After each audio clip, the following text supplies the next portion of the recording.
पूरी पाकिस्तानी कौम को पैगाम देना चाह रहे हैं। ये आपकी आने वाली नस्लों का सौदागर बैठे हुए हैं यहाँ पर, आपकी नस्लों का सौदा कर रहे हैं। हम ये सौदागरी, ये जमीन फरोशी, ये लूटागर्दी नहीं चलने देंगे। इमरान खान के सिपाही हैं, आखिरी दम तक इन जमीन फरोशों से लड़ेंगे।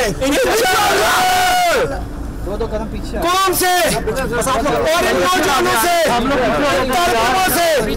एक सवाल करना चाहूंगा जो आप सबके सामने पूछूंगा। हाँ भाई बताओ, नवाज बनोगे, सरदारी बनोगे, डीजल बनोगे, डीजल बनोगे, सरदारी बनोगे, सरदारी बनोगे, नवाज बनोगे, इमरान बनोगे, इमरान बनोगे।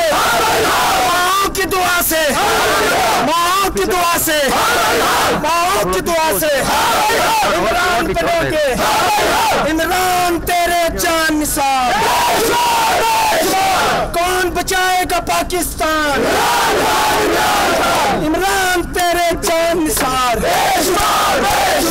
खान तेरे जान निसार,